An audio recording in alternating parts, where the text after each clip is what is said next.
Hello guys, welcome to this new technical analysis video. My name is Apoor. I daily make educational content videos English में TradingView पे और हिंदी में YouTube पे. Welcome to the Hindi part of the video. And अगर आप लोगों को same analysis English में चाहिए तो मेरा टेलीग्राम कुछ इस तरीके से दिखता है जिस पे हम लोग और डिस्कशंस करते हैं. आप लोग अपने पोस्ट्स डाल सकते हैं, चार्ट्स डाल सकते हैं, एक दूसरे से डिस्कस कर सकते हैं. Target, stop loss, market index सब के बारे में हम लोग डिस्कस करते हैं. उस पर सिर्फ कॉल्स नहीं देते, बाकी सारा डिस्कशन मेरे टेलीग्राम पे होता है. ठीक है, टेलीग्राम लिंक डिस्क्रिप्शन में दी हुई है, तो अभी के अभी आप फॉलो कर सकते हैं और ज़्यादा इन्फॉर्मेशन मेरे से एक्सट्रैक्ट कर सकते हैं and direct we can have contact there. ठीक है, सो अब अपना एनालिसिस स्टार्ट करते हैं. Silver, gold, crude oil, Dow Jones, Nasdaq, DAX, Hang Seng, सारी मार्केट्स, शंघाई से लेके चाइनीज़ मार्केट तक अपनी जितनी भी मार्केट्स हैं सारी की सारी अपनी रेड है. सब की सब मार्केट्स रेड है. और अभी क्या कहते हैं, अपनी एस जी एक्स निफ्टी भी ऑलमोस्ट साइडवेज चल रही है, बट एटलीस्ट 30-40 पॉइंट्स का भी प्लस था, अभी ज़ीरो हो गई है. बट ये अभी एटलीस्ट साइडवेज अपना S G x Nifty at least show कर रही है. ठीक है, तो ये चल रहा है अभी data, current data.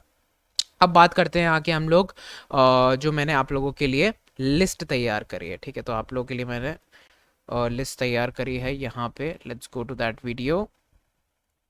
Wait a minute, cyan थी या फिर ग्रीन ग्रीन या ओके. सो ग्रीन लिस्ट में आप लोगों का सारा मटेरियल मैंने स्टोर करा हुआ है. तो मैं कुछ ट्रेड्स की बात करूंगा, इंडेक्स के बारे में बात करूंगा, अपनी आज की ट्रेड्स और टारगेट्स की बात करूंगा. तो टारगेट की बात करें तो अब्बान सबसे पहले तो अब्बान ऑफशोर ने अपना टारगेट जो है, टॉप टारगेट हिट कर दिया था. ये रहा. तो अब्बान ऑफशोर ने अपना टारगेट नंबर 2 हिट ऑलरेडी पिछले सेशन में कर दिया था. अब वो जा रहा है थर्ड टारगेट के लिए स्टॉक. ठीक है, 26% डन हो चुका है स्टॉक में. आर्किट प्लाई ने अपना टारगेट नंबर 2 जो कि है 15% फ्रॉम करंट मार्केट प्राइस वो डन कर दिया. 1:2 risk reward ratio I guess around ये 1:1.5 था. फिर मैंने कुछ बैंक निफ्टी निफ्टी की ट्रेड्स के बारे में बात करा. मैं सुबह बात कर रहा था कि फर्स्ट टारगेट अपना आदित्य बिरला में डन एंड डस्टेड हो गया है. ठीक है, एंड मैंने वहीं पे अपना 5% पे मुझे लगा मार्केट जो है सही नहीं है, मैंने अपना बुक कर लिया था मॉर्निंग में. You can C average price 74 था. 74 पे मैंने अपना पूरा प्रॉफिट बुक कर लिया था. मैंने अराउंड 70.5 के अराउंड मैंने अपनी पोजीशन क्रिएट करी थी. ठीक है, एंड एक बैंक निफ्टी की मैंने ट्रेड ली थी जो कि मैंने यहाँ पे बताई भी थी. उस बैंक निफ्टी की ट्रेड को अब हम लोग डिस्कस करेंगे यहाँ पे. कुछ ट्रेड्स और कुछ पोजिशनल बेट्स आप लोगों के लिए. सबसे पहली ट्रेड है Aakash exploration, mid cap small cap type company है. पैरेलल चैनल पैटर्न बना रही है. सेम ब्रेकआउट वैल्यूएशन एरियाज पे खड़ी हुई है. ये ब्रैक ये देखो, ये एरिया जो है ना, इसका ये बहुत क्रूशियल एरिया है, क्योंकि यहाँ पे इसका वैल्यूएशन या तो गिरता है या तो कंसोलिडेट अगर होता है तो ऊपर जाता है. ठीक है, एंड अगर फिर से कंसोलिडेट होता है तो नीचे जाता है. तो मतलब ये काफ़ी एक इंपॉर्टेंट एरिया है. यहाँ पे अभी कंसोलिडेशन होके ऊपर जाना लगा है. काउंटर ट्रेंड लाइन एक ब्रेकआउट हो चुकी है. स्टॉक बुलिश लग रहा है जिस टाइप की कैंडल्स बना के ऊपर जा रहा है. एक मदर बार बनाई है, एक इनसाइडर डे है और ऊपर गया है. ठीक है, यहाँ पे हैवी बाइंग दिख रही है कैंडल्स पे at the juncture of buying areas. ठीक है, अब अगर बात करें तो स्टॉक का हम लोग करंट मार्केट प्राइस से बाइंग अगर करते हैं, ठीक है, तो एक एसएल रखेंगे हम लोग. कहाँ तक का? 7% का एक एसएल रखेंगे और 21% का 1:3 रिस्क रिवॉर्ड रेशियो का टारगेट नंबर 3 रखेंगे. बट अपना टारगेट नंबर 1 क्या होगा? 7% का, दैट इज 1:1. टारगेट नंबर 2 14% का, जो कि ये टॉप टारगेट है. टारगेट 2 और टारगेट 2 और अपना मेन टारगेट 14% का होगा. फिर 21% का ये होगा. तो स्लैब क्या है? 7% का एसएल और उसी रेंज में स्टॉप लॉसेस. ठीक है, अब बात कर लेते हैं बंधन बैंक की. तो यार बंधन बैंक मुझे पसंद आ रहा है काफ़ी. एंड द रीज़न इज कि अगर आप स्ट्रक्चर देखो बंधन बैंक का, ठीक है, मैं वॉल्यूम हटा रहा हूँ, स्ट्रक्चर देखो बंधन बैंक का, तो देखो यहाँ पे क्या था? Lower lows lower highs, lower lows lower highs, और यहाँ तक लोअर लोज और लोअर हाइज बना. यहाँ पे इसने फिर से एक लोअर हाई बनाया और लोअर लो बनाया. बट इसके बाद इसने क्या बना दिया है? यहाँ पे एक हायर लो बनाया है और अभी फिलहाल ये एक हायर हाई पे ट्रेड कर रहा है. समझे? इस तरीके से इसने एक प्राइस एक्शन को यहाँ से या तो कंसोलिडेटिव या तो चेंज फॉर्मेट में लाने की कोशिश करी है. एंड ये सारी हिडन लाइंस है मेरी, जितनी पोटेंशियल हो सकती है. अब अगर इस तरीके से एक कैंडल यहाँ सेटल करती है, ऑल्दो ये काफ़ी ह्यूज कैंडल होगी, बट अगर इस तरीके से एक कैंडल सेटल करती है वहां पे हम ट्रेड लेके अपना 425 तक का 3 टारगेट्स इसके बीच में अपने सेट कर सकते हैं, 3 टारगेट्स। बट पहले इसको इस कैंडल को बनाने दो, मुझे काफी बुलिश लगता है बंधन बैंक। अगर बैंक निफ्टी यहाँ से रिवर्स करती है तो बंधन बैंक इज दैट बैंक जिस पे हम लोग फोकस करेंगे, ठीक है। बजाज फाइनेंस के कल रिजल्ट आने हैं, तो रिजल्ट प्ले कैसे करना है वो बताते हैं।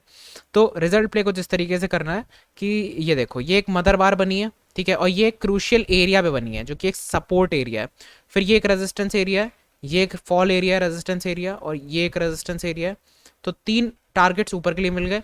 नीचे के लिए सपोर्ट एरिया देखो, यहाँ से मार्केट गैप अप हो गई, फॉल होके वी शेप रिकवरी हो गई, यहाँ से फिर से फॉल होके एकदम वापस कंसोलिडेशन फेज में आ गई। तो 3 पॉइंट्स रिजेक्शन के लिए। अगर ये कंसोलिडेशन नीचे के लिए ब्रेक होता है तो पहला टारगेट अपना 6870 का, ठीक है, ये टारगेट कंप्लीट बहुत इजीली हो जाएगा। अगर ये ब्रेक होता है तो टारगेट नंबर 2 अपना 6700 का, 6770 का, फिर 6600 का अपना टारगेट नंबर 3। तो ये 3 टारगेट्स नीचे के लिए शॉर्ट ट्रेड्स के लिए हैं, ठीक है। इस टारगेट को आप 1:1 रिस्क रिवॉर्ड रेशियो के हिसाब से कर सकते हो प्ले। अगर ऊपर की साइड पे निकलता है तो इस टारगेट को भी 1:1 की साइड प्ले कर सकते हो ऊपर के टारगेट को।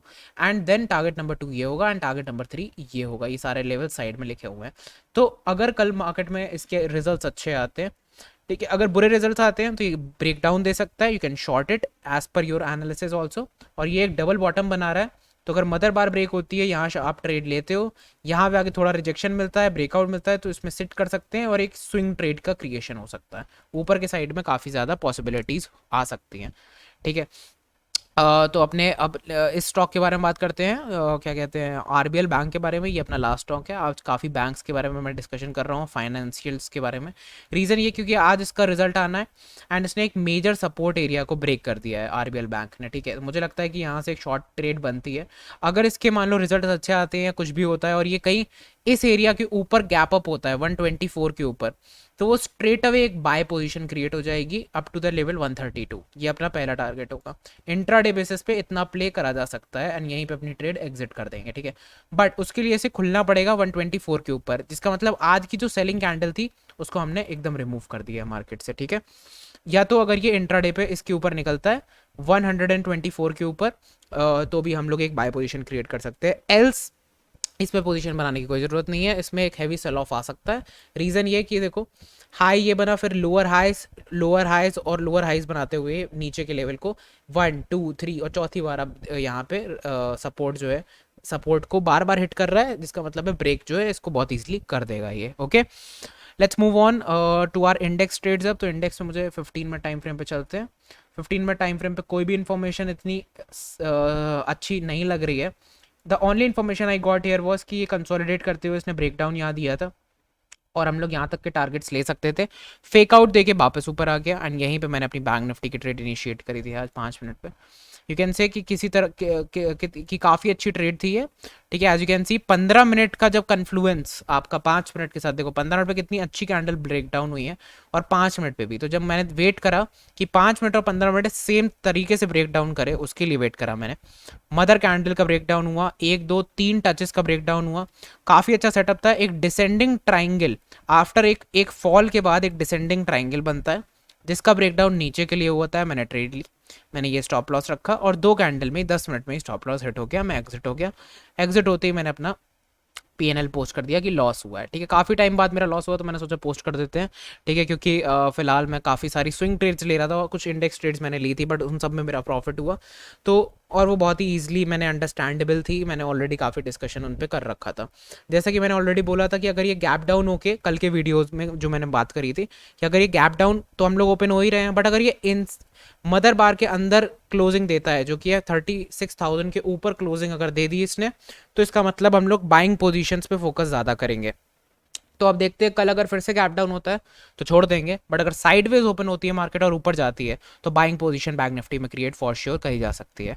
Thank you so much for watching the video. Will discuss और ट्रेड्स जो मुझे मिलती हैं ऑन माय टेलीग्राम ओनली। मेरा टेलीग्राम कुछ इस तरीके से दिखता है। इस वीडियो का लाइक टारगेट हम लोग रखते हैं 70 लाइक्स, आई होप आप लोग कर दोगे। एंड अगर इंग्लिश एनालिसिस चाहिए तो मेरे टेलीग्राम को ज़रूर ज्वाइन करें, वहाँ पर हम लोग और डिस्कशंस करते हैं और इंग्लिश एनालिसिस की लिंक कुछ इस तरीके से आपको वहाँ पर मिल जाएगी। Thank you so much, have a good trading session.